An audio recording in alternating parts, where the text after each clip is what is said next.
Manic Street Preachers from way back when. Slash and Burn from Generation Terrorists, which is an album that they've recently been referencing in relation to their brand new record, which is about to come out next week. Send Away the Tigers is what it's called, and we're going to give it the X-Posure album playback treatment tonight with Nicky and James from the band here to talk us through it track by track. Hello.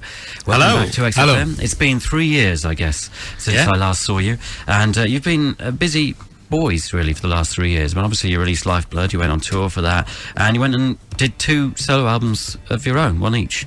And how was that? I mean, was it nice to do something completely separate from each other?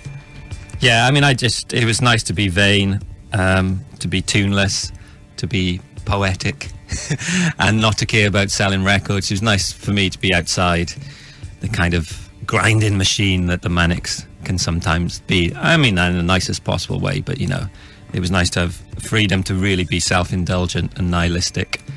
But it was in the back of our heads. We'd already written maybe 3 or 4 tracks for the new record of the Manics, so there was always something, you know, really important lingering behind it all. Yeah. And so when did you regroup and decide, right, well, we've done those solo things, it's time to kind of get back together and work on some new material? Around about halfway through last year, I suppose, in earnest, we started kind of doing demos and writing songs, whilst we were both still kind of like, you know, committed to doing our solo things. Yeah. So whenever we had a kind of week off or so, we'd be working on the Manic stuff, doing demos or writing songs, basically. So 2.5 years sabbatical was a slight misnomer, really. But we haven't done a gig for that for 2.5 years. So that feels like a long time. Yeah. Except for the XFM gig in Manchester, yeah, you know, the Winter Wonderland, which just was a nice thing to do, but wasn't like a proper Manics gig. So, you know, I think James's solo stuff was important to get his singer-songwriter kind of fascinations out the way, and I think he took it slightly more seriously than I did. But the fact that we had Autumn Song, Indian Summer, I'm Just a Patsy already in the bag, you know, just in terms of demos done in Cardiff, kind of, you know, it was nice knowing we hadn't had a start like that to an album for quite a long time. Yeah, it wasn't as if you'd stopped talking to each other and said, right, I'm not going to talk to you anymore, I'm going to do my solo stuff, you can get stuffed. I mean, kind of like I said, you know, whilst we were actually still doing the solo stuff, you know, we started doing the Manics thing, so it was a very schizophrenic, you know, existence for a while that we had there, because we knew that as we were launching our solo projects, you know, but you know, in our weeks off, we were still working with the Manics, and it was kind of confusing at first, but it was good because I knew that you know, kind of I was coming back to the Manics, and whenever I missed it, I knew it was there, kind of thing. So it was cool. Yeah, and so when you did, because you both did a little bit of touring for each solo album, and I didn't get to see either of the shows, but were you just there on your own, or did you have a new band, or how did you work it? Yeah, we both had bands. Yeah. Quite sure if you can call mine a band. Yours was a band. A collection of odd secret society. Yeah, his was Nicky Y's Secret Society.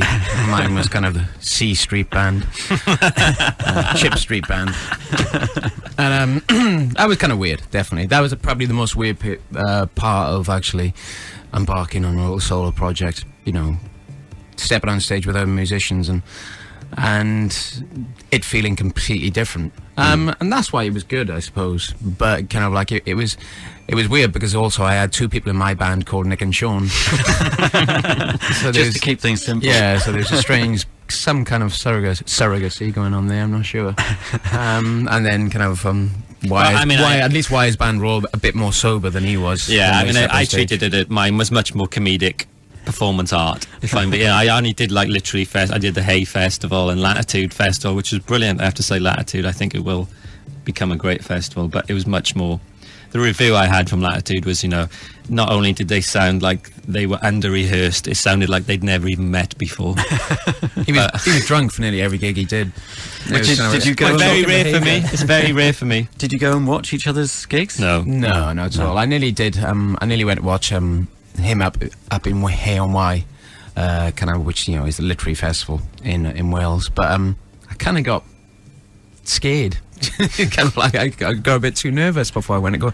Before, you know, I was supposed to go and see him play live, so I kind of backed off it a tiny bit. I'm glad none of us did, really, because there's a certain purity to the Manics that, you know, it's not. Yeah, we're not a self-support system. our self-support system is within the band. We don't need it when we're outside it. Yeah. It's not as if Sean was coming to see us live either, was it? Kind of thing. So there wasn't ever going to be the danger of like, you didn't come and see my solo stuff. Oh, no. Good God, no. Right. Nah, it's a bit more of a stiff upper lip thing going on than that. Yeah. We're very old school.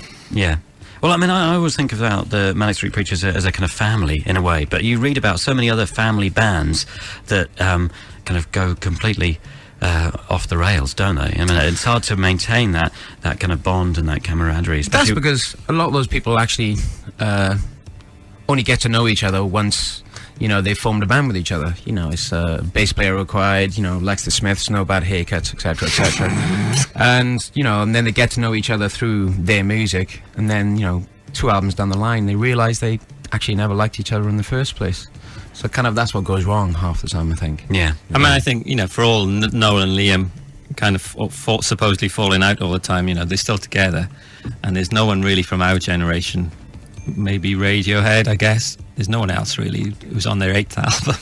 Yeah. The Charlatans, maybe? There's Kind of, they kind of still shuffle about a bit, yeah. I mean, you know, in a good way.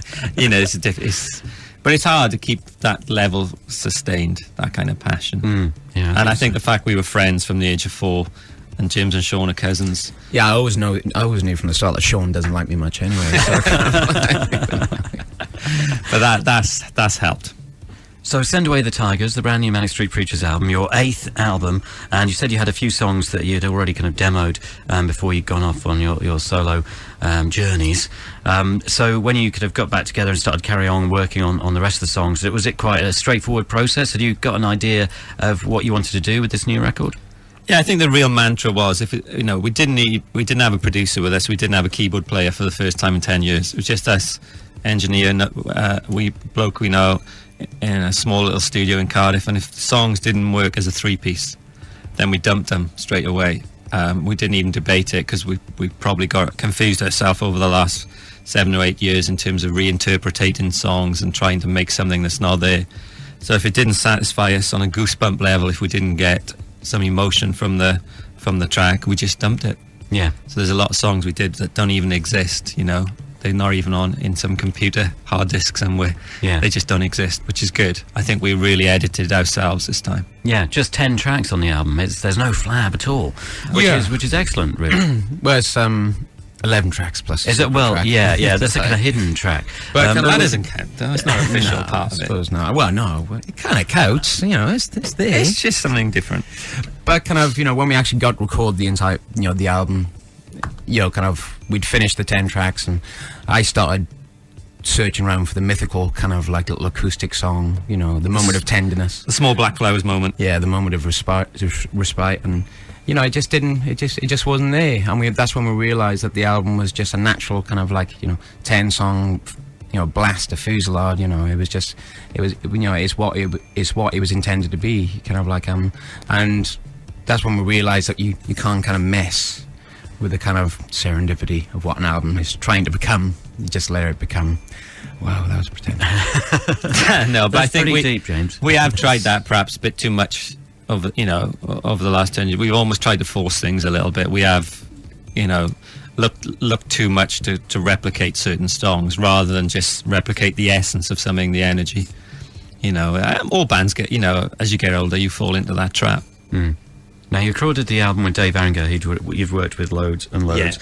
Yeah. It was mixed in California by this bloke called Chris Lord Alge. Is that what you said? Chris Lord-Alge. Yeah, Chris Lord Alge, okay. But he's worked with Green Day and My Chemical Romance, and I was kind of intrigued, because it occurred to me in a way that I thought My Chemical Romance fans today would have been Manic Street Preachers fans, you know, 10 or longer, 15 years ago or something. I agree, you know, and I think we did a gig 2-3 years ago, we were playing the big venue in Wolverhampton Civic Hall, about 3,000, and there's another part of that complex, the Wolfring Hall, and My Chemical Romance were playing, and we came out at the same time, and the kind of fans were so similar. I mean, as I was walking past, I thought their fans were ours, and our fans were theirs. It was and this is before they broke big, and you know, I'm always a sucker for kind of skinny boys with eyeliner playing rock music with lots of angst, and I just think with Chris Lord-Alge, we just wanted someone we knew Dave Ringer would do a great job in terms of performance and making us sound great.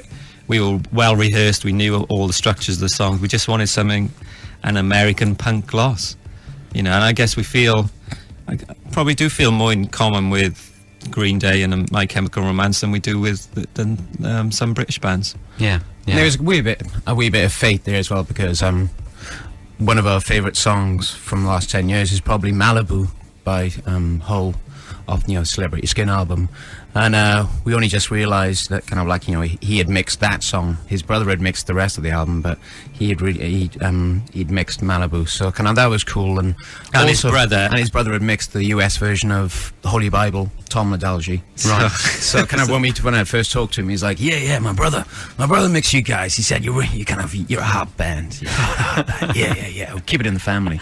So it was kind of nice that there was a little connection there. Excellent, that sounds great. And we're going to play the whole of the album tonight. What else do we need to know before we hear any of these songs? I played Slash and Burn from Generation Terrace, and in some of the blurb that you put together for the album, Nicky, you'd mentioned that this was kind of like a return to the spirit, I guess, or the feel.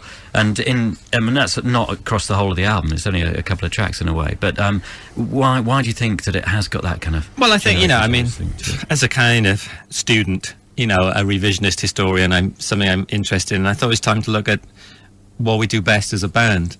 And I think there's a naive idealism on Generation Terrorist, a real feeling of energy, of, not quite understanding what you're doing, relying on your instinct, that perhaps we'd lost. You get older, you become more cynical. So I just try to place myself lyrically just in that position of being 18, 20, falling in love with music, falling in love with a lot of things, girls, drink, whatever, that feeling of just energy you have, which probably lost that a bit. So that's the main influence, is the attitude and the kind of colourful nature of us then, the kind of punk. Yeah, we were very political, but it was also a real element of stupidity about us, of our ambition and our statements. And I think mixing now with the kind of classic songwriting of Everything Must Go and the euphoria of Everything Must Go, the fact that we'd come out of a pretty dark situation, but there's a sense of euphoria on Everything Must Go as well, a sense of hope. So I think those two were the touchstones of what we were looking for. So the naivety and hope, bring the two together. Yeah. Excellent. Which it's just hard to get. Sometimes you've got to force yourself to think, why did I want to be in a band in the first place? And it is about expression, about anger, about ideas. Much more positive than perhaps as you get older. Right, well, tonight we're going to hear the whole thing. Send Away the Tigers, the brand new Manic Street Preachers album, is on the way. All 10 tracks, or is it 11? We'll find out after this. Do not go away. Manic Street Preachers, Send Away the Tigers, the opening track to the brand new album. It's also the title track, and I've got Nicky Wire and James Dean Bradfield from the band here tonight to talk us through it track by track. And I guess title track, Send Away the Tigers, where does the phrase come from? It's a Tony Hancock phrase. When he was crushed by his doubt and his alcoholic demons, he'd just say, "Send away the tigers." And it kind of, just to get away from your demons. And I think we tried to imply with the title of, let's stop being doubtful. Let's just do what we do best. Let's not try and reinvent ourselves or stretch ourselves. Let's just, become a rock beast again. So it seemed to fit where we were at. And you've mentioned that it's All You Need Is Love, played by Guns N' Roses, which initially I was thinking, what? And then you listen to the bass line and I can see what you're saying. Hey! But it's great. And I love the way that you've provided these notes for the album, and you can do all these kind of journalistic type comparisons. How like journalists like to say, oh, this is like so-and-so versus so-and-so. I thought I'd get in there first. Yeah, exactly. But they're really quite apt, and they work really well, so I'm going to be referencing some of them quite a lot. So you mentioned Tony Hancock, and in the notes you mentioned Tony Blair as well, the two Tonys, and you'd never think that Tony Hancock and Tony Blair could occupy the same space necessarily. Strange that. Yeah. Well, they're kind of two classic British fallen idols is too a strong word for a prime minister, I know, but it's just that idea of making the wrong decision in your life. With Hancock, it was sacking his writers. He never recovered for it. Ended up, committing suicide in Australia with nothing. And Tony Blair's kind of disastrous foreign policy decisions, for all, in historical terms, he probably would have been seen as quite a decent prime minister if it wasn't for what has occurred since. So it's just, it just doesn't matter that he got the minimum wage or gave Wales devolution. He's always going to be remembered for the Iraq War. So that's the kind of symmetry in the lyric. Yeah. Do you ever feel that Manic Street Preachers could be remembered only for one thing? I mean, do you know how bands are known for one song? And in some ways, I can't really see that happening to you, because... No, but there are certain events, kind of like, he says, looking at me. There are certain events in our career that kind of like that sometimes overshadow what we've achieved, whether it be Richey, whether it be, people constantly trying to reference the band that we once were with Richey compared to the band that we are now. Or just me being an idiot. Well, no, or kind of like us, people constantly stop it, don't be harsh on yourself. Or people constantly just asking us about our hypocrisy of not splitting up after our first album and selling 27 million records like we would. Well, it's funny you should mention that, because no, I think we've just made so many mistakes, and we've been, we've had so much tragedy and so much triumph that there is a danger that we are remembered as caricatures, that. But then, slightly soap opera-esque. Yeah, that's just the way it is, You kind of get what you deserve. Yeah, but I guess it's part of the whole contradiction of rock and roll and the idea of it as a rebel music, and yet, it's been co-opted by the mainstream, and has always been part of the mainstream because of its popularity, and yet there's all these ideas of it being a groundbreaking revolutionary force, which in some ways it is, yet, and do you embody those contradictions in many different ways, which is great. It's the classic Clash dichotomy, as soon as they had the chance, they took the money and signed for CBS, and that's what we did as well. We even signed in the same boardroom with them as they did. We kind of staged the picture, so there is that kind of tension. It's a healthy tension, though. I think if you're too earnest and too exact about everything, then rock and roll's not a science. You're there to make mistakes. The next track is Underdogs. Opens up with "This One's for the Freaks," which is a great line. And I guess this has that kind of punky feel that could be associated with Green Day or something like that. Yeah. What else can you tell us about Underdogs? Well, I disagree. I think you could associate the feel of this song more with a band like the Saints. Oh, okay. I'm happy with that. No, but I was, it's only because of the Green Day mixer cool. that I thought. Cool. Alice Cooper, maybe. And it's a bit of Alice Cooper in there for me as well. But no, I mean, kind of like I think it's strange.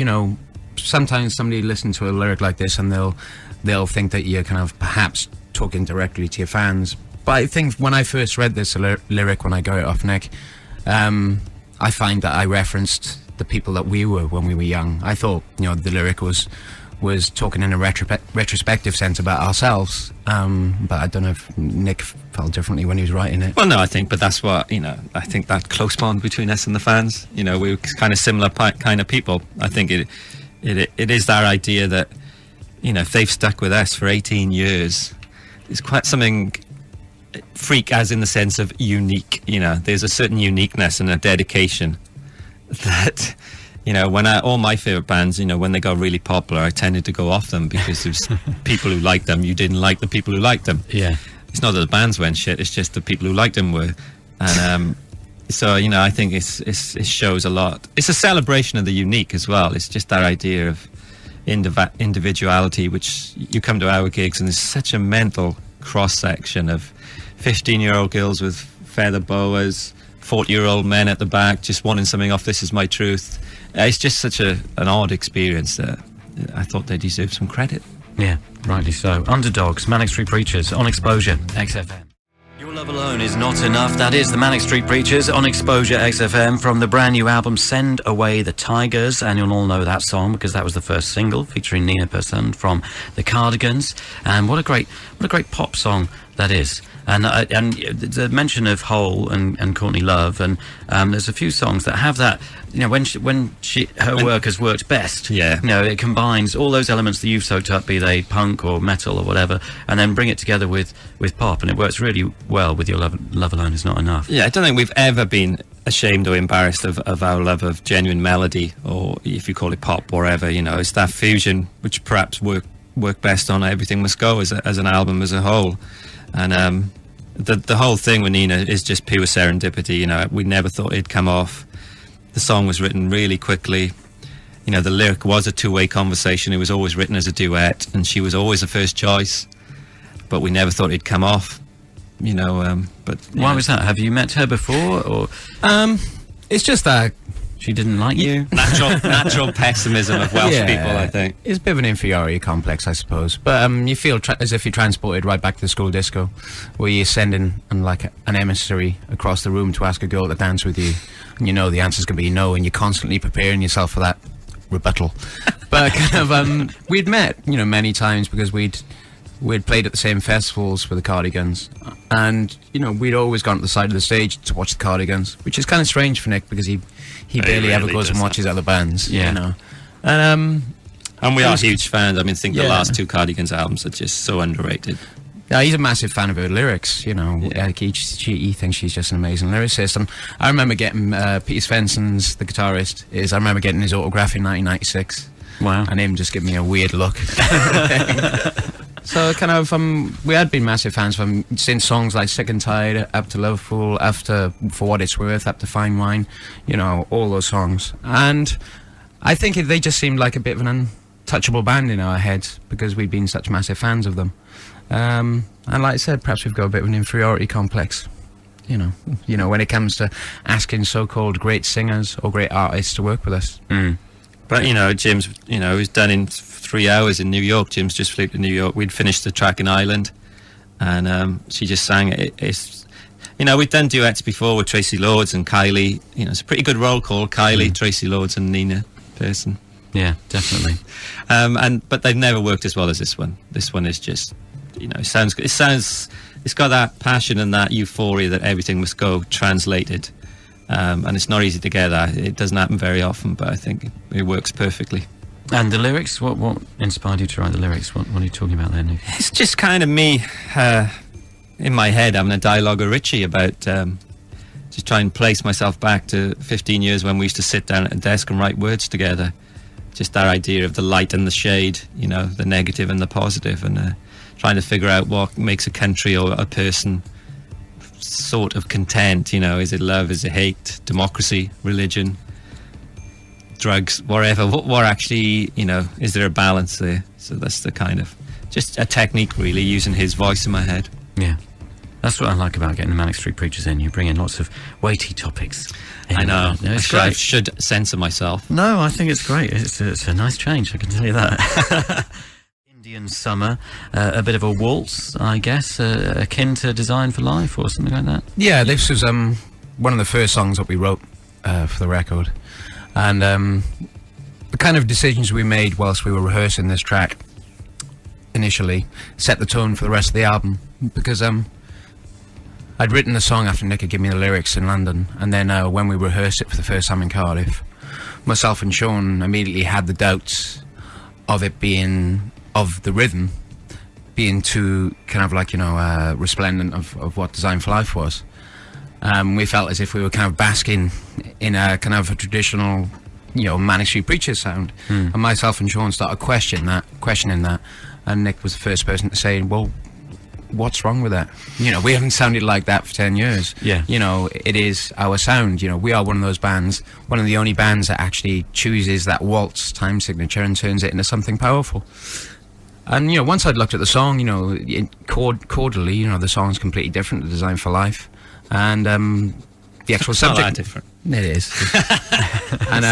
and unfortunately, the lyrics, reflect a lot of what our other Manic songs have been about, but, the music's completely different. But, it's kind of... We just decided that, if it's ours and it sounds like us, was it to be ashamed of? Yeah. Well, at the time, we'd been doing the Everything Must Go reissue as well, and I'd been trawling through loads of stuff, and it just kind of felt like, let's reclaim what is naturally ours. We've been trying to avoid it for a long time. It's not like, just the one album gap. And it just felt perfectly natural then. As soon as we actually did it, I don't think we changed any bit of it after that, did we? No, we didn't. So, from Send Away the Tigers, this is Manic Street Preachers' Indian Summer. It's Exposure, it's XFM, it's John Kennedy with you until 1 with Manic Street Preachers' Second Great Depression from the brand new album Send Away the Tigers. It's in the shops next week, but you're getting to hear the whole thing tonight with Nicky and James Dean Bradfield from the band to talk us through it track by track. And I mentioned earlier on that Nicky did this kind of breakdown of what he thought the components of each song was, and this was described by you, Nicky, as How Soon Is Now, played by Smashing Pumpkins, which I think is a fantastic description. What do you think of that, James? Do you agree with that, boy? It's kind of weird, because... Well, it's got the... Not quite, but I know where he's getting at. Yeah. I know where he's getting at. He's doing preemptive strikes, basically. But kind of... This is weird because, again, when Nick gave myself the lyric, Sean wrote the verses to this. Then him... I remember, Sean and Nick going home for the night, and myself working on the rest of the song. And, I went to the shop and bought a violin bow and played, the guitar in the verse with a violin bow. Thought he was Jimmy Page, basically. That was Jimmy Page for a night. And I was quite kind of scared because I thought Nick and Sean want to come back the next day and just go, we didn't intend it to be like that, it's rubbish. But kind of I think this is the one song on the album where it kind of highlights, all of us pitching into the song in an equal kind of amount. Myself and Sean collaborating the music. Nick was kind of was really kind of good at directing the song and knowing what he wanted from it, and it was just we all pitched in this song, and yeah, I can see the How Soon Is Now thing, and I can see the Pumpkins thing. So the chorus is, he's just a frustrated journalist, basically. It was one of those slight moments again where the chorus was, should we make this as big as possible, or are we a bit frightened? But we just went for it. Yeah, we just went for it. Yeah, got a little string section in from Cardiff. Right. Really nice, really cheap. Came in and did the strings for 200 quid in a couple of hours. Cheap but good. Yeah, really nice people. And did you say, God, you're really good value for money as a string section? Give him a credit on the album, we said. Give him a credit. And the lyrics that you handed over to James and Sean to work on musically? Quite a heavy one, really. It seems like we've entered a kind of psychological depression, just because even if there is good news or things, seem to progress, we've always got the cloud of foreign policy hanging over us. Every day something goes wrong. It seems we've entered the inescapable, that we're tangled up in so much awful consequences that I don't know how we get out of it. It's also, there's no answers. I have to say, there's no answers in the lyric. Yeah. But it's just that inescapable void that we're caught up in. And I guess some of that topic continues in Rendition, which is the next song on the album. Rendition is a phrase used by American government to describe some of their own activities that you picked up on. Yeah, it's just such an extraordinary practice, this idea of, that airspace is above the rule of law, that, you can land in Shannon Airport, which is somehow vaguely American territory, or Guantanamo, which is vaguely American territory, some people say, and it's above the law, and you fly someone to Uzbekistan so you can torture them. It's just... the song has got a deep-rooted sense of humour. There's a line in there, oh, good God, I sound like a liberal, because I don't think anyone ever really associates me with liberalism. And the idea, I wish we still had Jack Lemmon, the kind of America I kind of grew up with loving, that engaged, informed, wanted to travel Europe, had a passport, was politically engaged, the Jane Fondas and all that 70s, all those great films, Parallax View and Missing, and that kind of seems to have disappeared a bit, replaced by a less intelligent kind of consumerism. So there is a sense of humour to the record, but it's that thing in there that, the next thing they'll do is build a prison camp on the moon because it's above the rule of law. Interesting. Yeah, it could well be true. That's a sad thing. And is that a disappointment that, obviously America informed a lot of imagery that the Manic Street Preachers were inspired by, from the beginning, and has informed so much of kind of UK culture for such a long time. And do you think people are veering away from that? America gets a lot of inverted racism, I guess, or Americans, stuff like that. Which I think is slightly unfortunate. This later on in the album addressed that. I don't think it's fair to castigate the whole country, as idiots and morons, because, what is it, 47-48% didn't even vote for George Bush anyway. I don't think you can say your leader reflects your people all the time, but I think there has been a general rejection of American culture. Although what happens now is we still lap it up, but we kind of treat it much more as entertainment rather than taking it seriously. Yeah. And musically, James, for rendition, where were you headed? Was this how often is it that you work together on a piece of music, kind of jamming or something like that, and how often is it that Nicky gives you some lyrics and then you go from there? I don't think we barely ever kind of jam a song in the studio, to be honest. We did a bit of that on Lifeblood, and so we kind of wanted to steer away from that. But for me, kind of like sometimes they're just very, very obvious signposts as to where you want to go musically. When you first see the lyric, for me, rendition, the actual phrase repeated, reminded me of the Skids. It's a very Skids word, isn't it? Yes, it's very Skids-esque kind of word, and I can't even remember. Charade, yeah. And also kind of like I recognise the fact that Nick had been trying to get Jack Lemmon into a lyric since he was 16 years old. And this is the third attempt, I think. Well, so much like your T-shirt, the Lee Remick thing there, which is the Go-Betweens, one of my favourite little... Days of Wine and Roses, amazing film. Yeah. First ever film about alcoholism. What is it? I love Lee Remick, isn't it? Yeah, what a great little record. Yeah. Yeah, it is. It's a tradition with us, let Robeson sing and stuff like that. I think we try to. But what's the Jack Lemmon New York Times thing? That lovely. Yeah, there was an amazing, very illuminating kind of Jack Lemmon quote before he died. He was doing a film, and he was doing it, and then he just said, I don't understand a lot of these young actors. They need their personal trainers with them every day, and they need a Winnebago full of dried fruit, kind of like and kind of vitamin drinks and stuff. And he was saying, good God, all you need in the morning is a copy of the New York Times and a pot of coffee.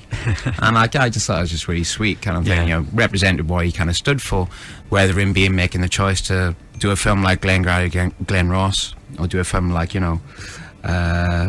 Missing. There's another film we did actually called Save the Tiger. Yeah. Which is a really cool film as well. Serendipity. So kind of, but also it's just, there was such a kind of the militaristic edge to the lyric that I just immediately thought of something like Tommy Gun by The Clash as well. So, you get little clues in the lyrics which kind of send you to certain places. Especially when we work at our best, I think that happens. That is that instinctive, you can't, it's not, like I said, it's not a science. You just kind of follow each other, I think. But, we Send Away the Tigers, the title track, always wanted to write something infused with that day in the life kind of, twin narrative, and then that all you need is love kind of thing. So when you're instinctive, I think, for us, it's when we make our best records. And here's a great example. Manic Street Preachers, Rendition, on X-Posure, XFM. That is Rendition, Manic Street Preachers, from the brand new album Send Away the Tigers. You're listening to X-Posure. It is XFM. It's another X-Posure album playback. James Dean Bradfield and Nicky from the band are here talking us through it track by track. Autumn Song is the next one, with a bit of a Slash-style guitar intro, which is just ace. Yeah, we'd written this song, and by the time we'd done the demo of it, everything was there except the guitar riff. And I remember Nick saying, just put a riff at the start, And I started thinking, all right. I started dredging the bottom of my soul, thinking, right, autumn, what do you associate with autumn, falling leaves. So I tried to kind of do a personification on the guitar of what falling leaves would be, and then I was like, oh no, it sounds like Slash, kind of thing. But as soon as Nick and Sean heard it, they wouldn't let me change it, which kind of really troubled me for a long time. You did try to play it much looser on D, didn't you? Try to fanny about and turn it into some sort of arpeggial. But, it was definitely just get that Sweet Child of Mine sound. We viewed it in soundcheck for 20 years. But kind of, I don't know, when we wrote this song, it just kind of made me feel like the way Baby I Love You feels, by the Ramones. Kind of like, it gave you that sense of romance and abandon, perhaps, which is kind of, I think, it served the song well. Yeah. It is a romantic song. It is that kind of punk ballad. I think Green Day kind of invented a new genre with When September Ends, that is a punk ballad. you know, and I think we wanted to follow that tradition. There's a bit of Aerosmith in there as well. It's just that classic feeling of empowerment when you're young, whether it's putting a bit of makeup on or just walking around with your first girlfriend and listening to music. You know, it's a very naive lyric. There's no deeper meaning to it. Yeah. It's a very straightforward sort of song. Yeah, and I love the fact that one of the key phrases is, "What have you done to your hair?" Indeed. How many times has my mother said that to me? And this is it, Manic Street Preachers, Autumn Song on X-Posure, XFM. It's the Manic Street Preachers with Autumn Song on X-Posure, XFM from the brand new album Send Away the Tigers, getting the X-Posure album playback treatment tonight with Nicky and James from the band, talking us through it track by track. I Am Just a Patsy is the next song. Patsy is such a great word. This has caused a lot of confusion, John. Really? A lot of confusion. And some people seem to think it means pansy.